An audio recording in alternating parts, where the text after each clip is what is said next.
Okay, so I'm Doug Smith, study director at the Secular Buddhist Association, which is secularbuddhism.org. And this is going to be a second video. This one, I really wanted to get into some of the differences between the early Buddhist outlook on philosophy and the mind in particular, as compared to the kind of view we get in the West, particularly in early philosophy in the West, which went on to be incredibly influential in the way the West even today thinks about philosophy and the mind. So let's begin with Plato, who lived around the same time as the Buddha, around 428 to 348 BCE. For Plato, the mind was divided into a reasoning element, an element of what he called spirit, and an element of desire, tripartite mind.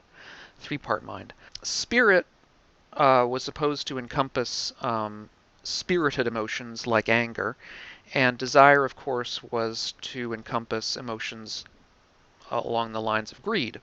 So as we can see by this very, very simple sketch of Plato's idea, what you end up with is a picture on which really reason is the only really healthy emotion, or I'm sorry, the only really healthy part of the mind. The other parts of the mind are basically problematic in various ways.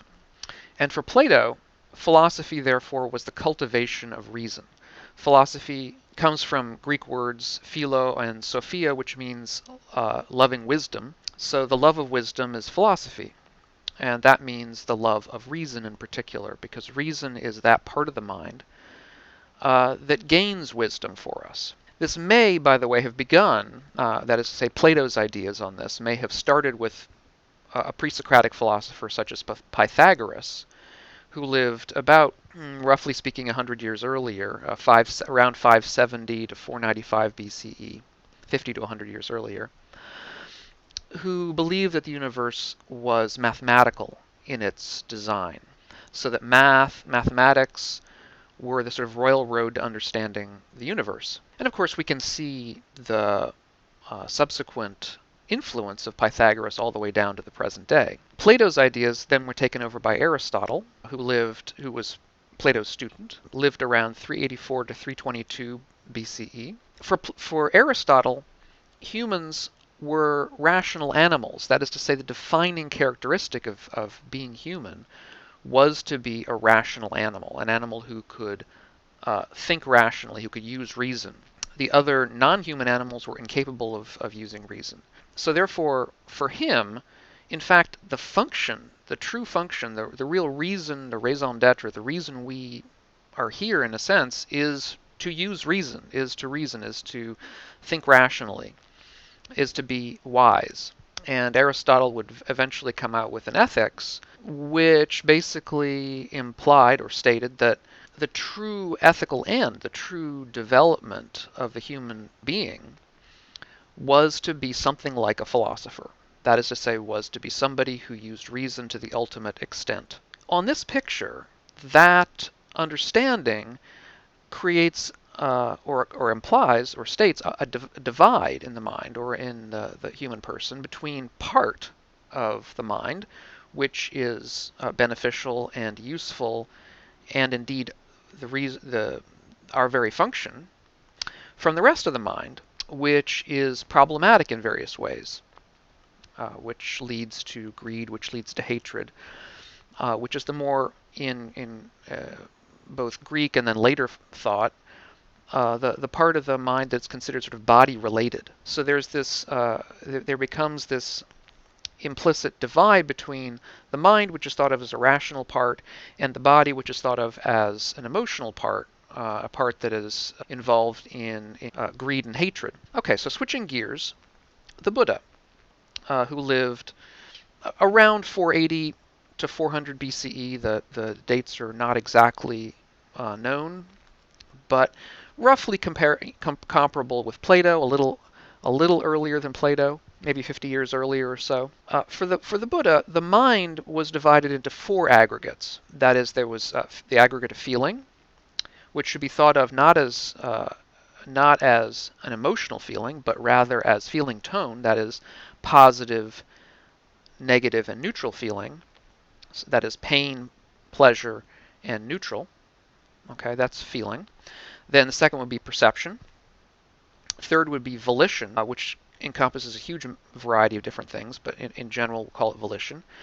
And the fourth would be consciousness. And then form is the body, and that fifth aggregate then completes the person for the Buddha. Now on this picture, you'll notice, and this is one of the things that struck me having a background in Western philosophy, there isn't an aggregate, there isn't a part of the mind for the Buddha that would be even remotely comparable to reason. There are emotions on the Buddhist understanding. They would go under the aggregate of volition. Anger, hatred, greed, those are all volitions. But reason itself doesn't really find a counterpart. There are aspects of reason under perception. There are aspects of reason under volition, perhaps. There are aspects of reason even under consciousness and various understandings of consciousness. This divide is quite profound, I think, if we compare the two traditions. Because, let me say it this way, both traditions see obviously skillful and unskillful actions, skillful and unskillful mental states. We're supposed to avoid greed and hatred on both understandings. We're supposed to cultivate wisdom on both understandings, and for the Buddhists, it was just as much. They would use a similar word. They both saw the good life as a life of wisdom. The difference is that for the Buddhists, and for the Buddha himself in early Buddhism, the unskillful elements should be thought of as malfunctions in a sense. A malfunction of these aggregates, of these parts. You could have correct perception, but you could also have deluded perception, or incorrect perception. You could have volitions that were skillful, or you could have volitions that were unskillful. Those are probably the two major ones that could malfunction for the Buddhists. Feeling tone can't really malfunction. Feeling tone is just a given. And consciousness as well is pretty much just a given, as is form if you want to include the body in there. For the Buddhists, the point of practice, of the spiritual life if you like, was to cultivate a correct functioning perception and correct functioning volitions, so that hatred and greed were minimized, and so that wise states were maximized. Wise states being, instead of greed, states of generosity, states of renunciation. Instead of hatred, states of love and kindness, states of compassion, and so on. So that's a big difference, and one that I think distinguishes early Buddhism from early Greek philosophy, and leads to a distinction in the way philosophically one understands psychology in a Buddhist context as versus understanding psychology in a Western context, at least up until, let's say, the 19th to 20th century. Interestingly, I should probably add that Pythagoras, who may have been, in a certain sense, the father of this whole approach through his understanding of the role of mathematics in reality, also believed in reincarnation. He seems to have gotten it from his understanding of either some ideas, not fully formed ideas of reincarnation within early Greek thought, even pre-him, or even potentially some ideas out of Egypt. It's not clear.